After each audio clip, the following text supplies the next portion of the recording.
మా ఛానల్కి స్వాగతం. చూస్తున్న వీక్షకులకు ప్రేక్షకులకు ప్రియ కాల భైరవ భగవద్బంధులకి స్వాగతం పలుకుతూ మమ్మల్ని ఎంతగానో ఆదరిస్తూ ఉండబడినటువంటి ప్రియ సోదర సోదరీమణులకు అందరికీ కూడా నూతన ఆంగ్ల సంవత్సర శుభాకాంక్షలు. అలాగనే అందరికీ భోగి, మకర సంక్రాంతి, కనుమ పండగ శుభాకాంక్షలు.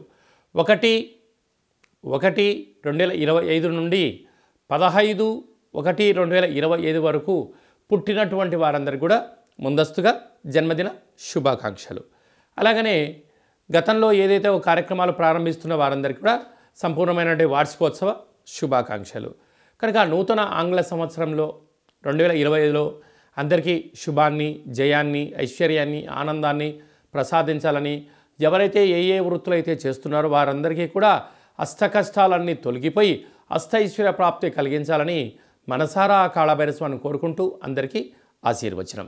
ద్వాదశ రాశుల్లో గ్రహ గమనాలను ఒకసారి వీక్షింపచేద్దాం.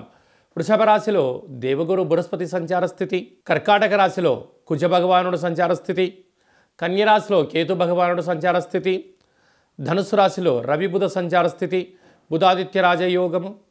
అలాగనే కుంభరాశిలో శుక్రుడు మరియు శని సంచార స్థితి, మీనరాశిలో రాహు సంచార స్థితితో ద్వాదశ రాశుల్లో గ్రహ గమనాలు ఈ విధంగా ఉన్నాయి.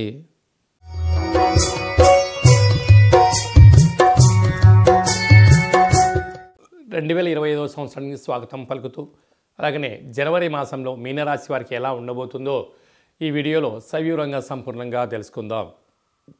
మీనరాశిలో ఏ నక్షత్రాలు వస్తాయి అనగా పూర్వాభాద్ర నక్షత్రంలోని చివరి పదం 4వ పాదము, ఉత్తరాభాద్ర నక్షత్రంలో 4 పాదాలు, రేవతి నక్షత్రంలో 4 పాదాలు కలిపితే మీనరాశి అవ్వడం జరుగుతుంది.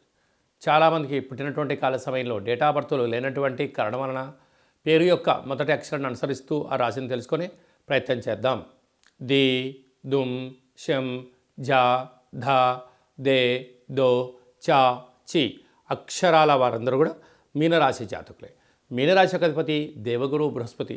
వీరికి ఒకవైపు ఏళ్లనాటి శని ప్రారబ్ధ సంచార స్థితిలో ఉన్నప్పుడు వచ్చేటువంటి 25 అందులో జనవరి అవడం వలన వృత్తులలో, ఉద్యోగాల్లో, వ్యాపారాల్లో, సాఫ్ట్వేర్ రంగంలో, హార్డ్వేర్ రంగంలో వీరికి మంచి కాలము ఆసన్నమవుతుందని చెప్పి కూడా గుర్తుపెట్టుకోవాలి.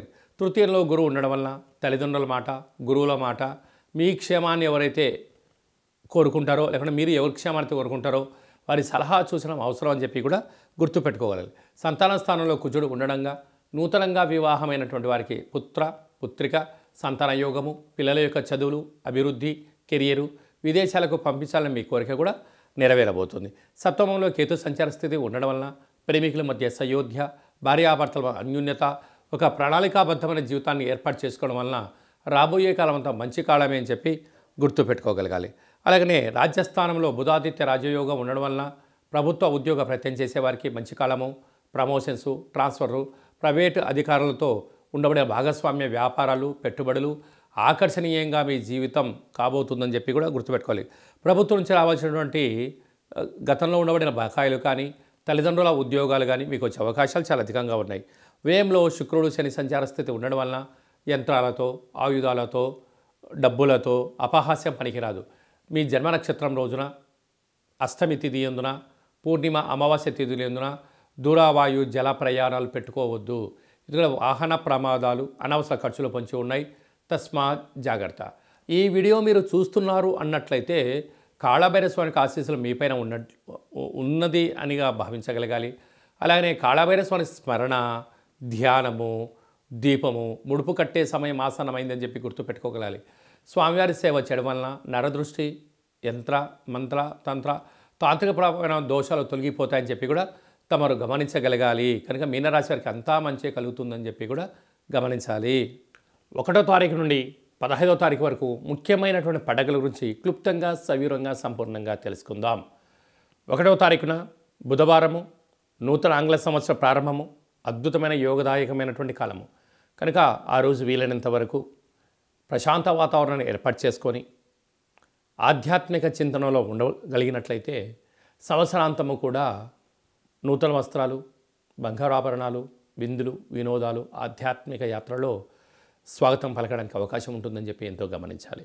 5వ తారీఖు షష్ఠి ఆదివారం పూర్వాభాద్ర నక్షత్రంగా పుట్టలో పాలు పోయడం, శ్రీ వల్లీ దేవసేన సుబ్రహ్మణ్య స్వామి వారికి అర్చన అభిషేక కార్యక్రమాన్ని ఆచరించడం వలన జాతకంలో ఉన్న కుజదోషం, సర్పదోషం, నాగదోషం తొలగిపోతుందని చెప్పి కూడా గమనించాలి. మనకు 7వ తారీఖు పుష్యమాస శుద్ధ అష్టమి సందర్భంగా విశేషంగా రురుకాళ భైరస్వామికి స్మరణ, ధ్యానము అద్భుతమైన ఐశ్వర్యానికి, ఆనందానికి స్వాగతం పలుకుతుంది అని చెప్పి గమనించాలి.